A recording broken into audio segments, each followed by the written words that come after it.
2025 డిఎస్సిలో అసలు మొదలు పెడతామే వెనకటికేదో సామెత చెప్తారు.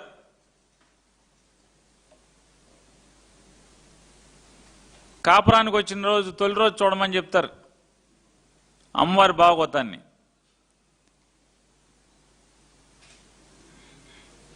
ఆయన మొదలు పెడతామే డిఎస్సి అప్పటికే జగన్మోహన్ రెడ్డి గారు ఒక డిఎస్సి కన్వీనర్ ఉంచారు.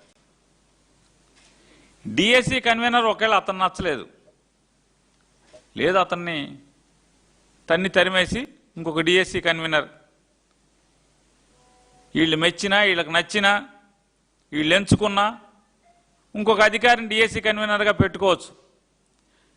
కానీ ఇక్కడ ఏంటంటే డిఎస్సి కన్వీనర్ ఏం చేస్తారు, పరీక్షలు నిర్వహిస్తారు. రిక్రూట్మెంట్ మొత్తం కూడా ఆయన నాయకత్వంలో ఆయన యొక్క పరిశీలనలో మొత్తం జరుగుతాయి. ఈ డిఎస్సి పరీక్షకి పేపర్ ఎవరు తయారు చేస్తారంటే ఎస్సీఆర్టీ వాళ్ళు చేస్తారు. ఇక్కడ గమ్మత్తు ఏంటంటే ఎస్సీఆర్టీ కన్వీనర్ ఒకడే, ఆయన్నే డిఎస్సి కన్వీనర్గా చేస్తారు. అంటే రెండిటికి పరీక్ష పేపర్ తయారు చేసే అతను, పరీక్ష పేపర్ చేసే వ్యవస్థ, పరీక్ష నిర్వహించే వ్యవస్థ రెండు ఒక మనిషికి ఇస్తారు. అంటే అక్కడే పారదర్శకత లోపించిందనేది చిన్నపిల్లోడిని అడిగినా లేదా పెద్దగా చదువు రానటువంటి ఏ వ్యక్తిని అడిగినా, లోకజ్ఞానం ఉన్న ఎవరిని అడిగినా కూడా చెప్తారు. దీనికి పెద్దగా పండితులు అక్కర్లేదు. ఎస్సీఆర్టీ పేపర్ తయారు చేస్తుంది, అదే ఎస్సీఆర్టీ కుర్చీలోంచి యువతలకు వచ్చి డిఎస్సి కుర్చీలో కూర్చొని అదే మనిషి అదే వ్యవస్థ డిఎస్సి ఎగ్జామ్ నిర్వహిస్తాడంట. జగన్ గారు ఇచ్చినటువంటి నోటిఫికేషన్ని రద్దుపరిచి వీళ్ళ సంతకాలతో వీళ్ళ తేదీలతో ఇంకో డిఎస్సిని ఇస్తారు, కొత్త డిఎస్సి అని చెప్పి. ఆ డిఎస్సి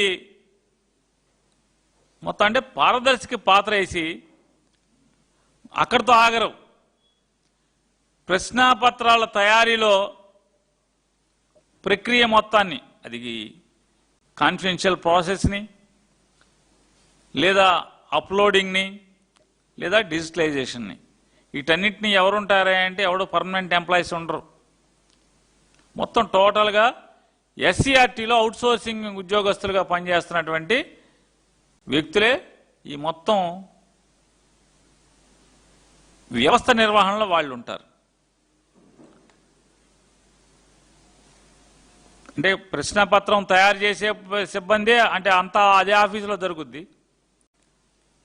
ప్రశ్నల తయారీ మొత్తం వాళ్లే చేయటమే కాకుండా పరీక్ష పెడతాం వాళ్లే చేస్తారు, పరీక్ష దిద్దటం వాళ్లే చేస్తారు, మార్కులు అప్లోడింగ్ వీళ్ళే చేస్తారు, దాన్ని డిజిటలైజేషన్ చేసి కూడా మొత్తం ఎవరిని ఇంటర్వ్యూ పిలవాలి ఎవడు అక్కర్లేదు అనేది కూడా వీళ్ళే చేస్తారు. మొత్తం వీళ్ళే.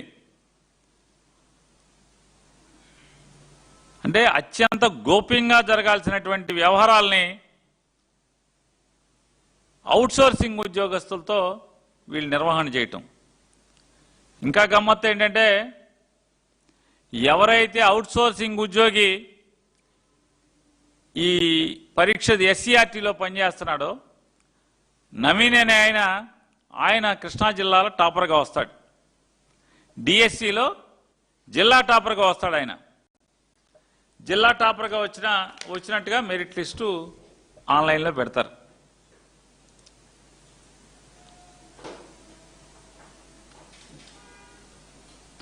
లోకేష్ గారి యొక్క పనితీరు తెలుసుకోవాల్సినటువంటి ప్రజలే కాదు తెలుగుదేశం కార్యకర్తలు కూడా ఒకసారి చూసుకోండి. ఈ టాపర్గా వచ్చినటువంటి ఎస్సీఆర్టీ అవుట్సోర్సింగ్ ఉద్యోగి నవీన్ టాపర్గా వస్తే మరి అతన్ని ఎందుకు డిక్లేర్ చేశారు, ఎందుకు మళ్ళీ దాన్ని తొలగించారు? చదవండి ఒకసారి. నవీన్ పురమా క్యాండిడేట్ ఐడి ఏదో ఉంది, క్యాండిడేట్ ఐడి